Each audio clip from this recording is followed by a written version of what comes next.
من چند سالی هستش توی یه سازمانی فعالیت میکردم که در رابطه با حقوق پناهنده ها بوده.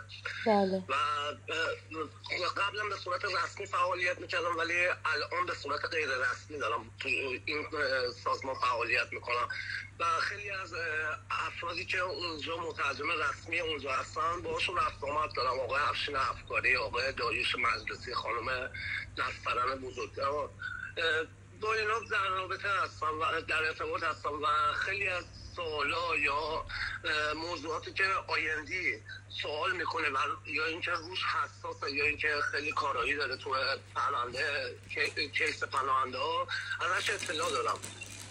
و اینکه خیلی دوست دارم اگر کاری از دستم برمیاد بتونم انجام بدم. میگم بازم تاکید میکنم کاملا رایگان، یعنی هیچ هزینه هیچ توقعی هم ندارم در قبالش.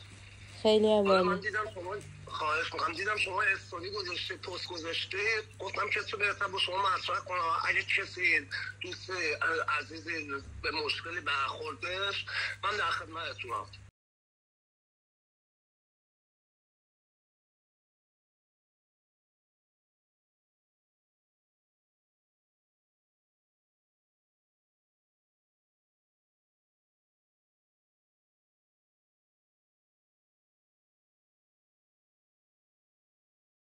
شما آقای ارزم به حضورتون فرشاد حسینی رو نمیدونم اسمش شنیده بودید یا نه که 2 سال پیش دستگیر شدن.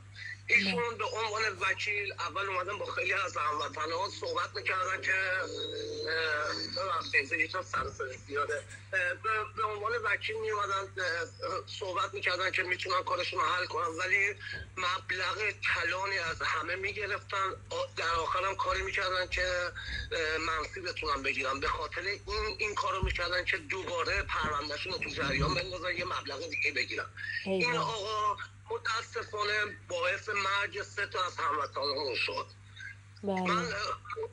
من آقای احمد پوری باشون صحبت کردم که بیایم یه کاری کنیم که جلوی کار اینشون رو بگیریم، ولی متاسفانه هیچ کسی نیومد کمک من کنه. من 3 سال و نیم تموم درگیر این پرونده بودم تا تونستم ثابت کنم که این آقا داره این کارو میکنه. خیلی از دست من ناراحت شدن، گفتن که این هموطن نباید این کارو میکردی، ولی هموطنی که باعث مشکلات واسه هموطنم بشه من اون رو هموطن خودم نمیدونم. بله. کسی که قرار باشه ضربه بزنه به جوامع ایرانی، ضربه بزنه، من هموطن خودم نمیدونمش. از طرفی هم یه نکته خیلی مهم نگاه کنید، این خیلی مهمه. وکیل هیچ کاری تا قبل از اینکه پرونده شما تو جریان بیفته هیچ کاری نمیتونه بکنه.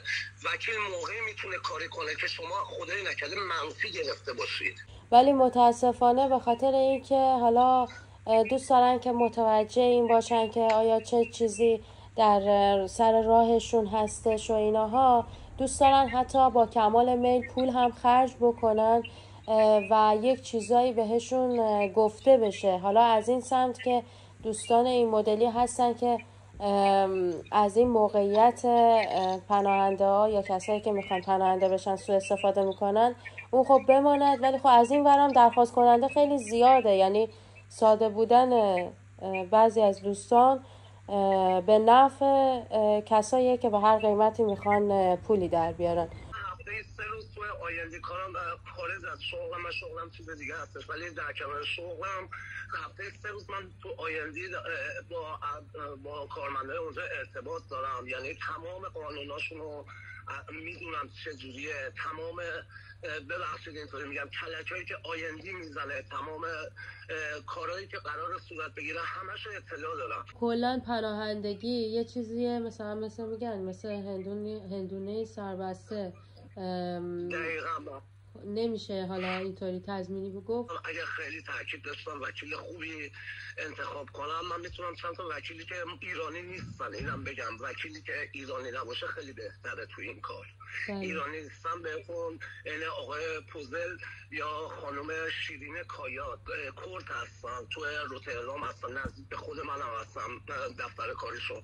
واقعا اینا خیلی من دیدم کمک کردن، خیلی تو این پرونده ها رسیدگی میکنن، یعنی دلسوزی میکنن به قول معروف.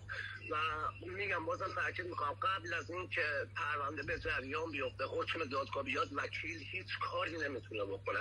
تنها کاری که از دستش برمیاد اینه که مدارک رو جمع آوری کنه، هیچ کار دیگه از دست وکیل بر نمیاد. اگر احتیاج به کیس داشتن، چون خیلی هستن نمیدونم بعد چیکار کنن، واقعا مشکل دارن تو ایران ولی نمیدونم بعد چجوری کیسشون رو جمع جور کنن.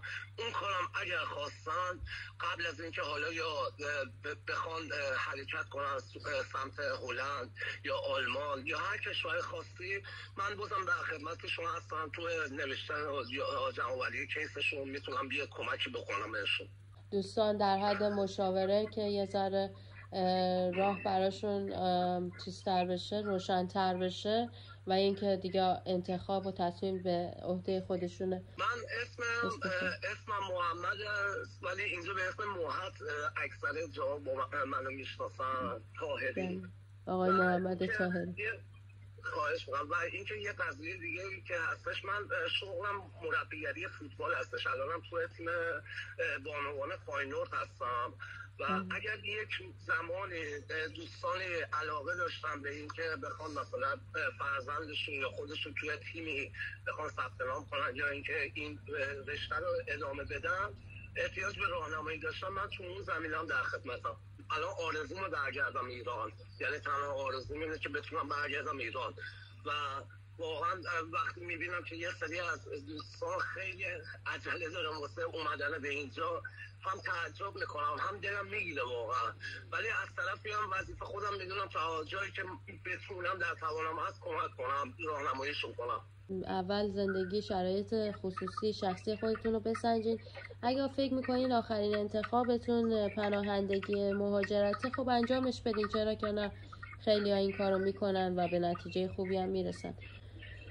خب خیلی مواقع هستش انتخاب دیگه ای نمیمونه، میدونی من خودم شرایطم جوری بود غیر از این راه انتخاب دیگه ای نداشتم.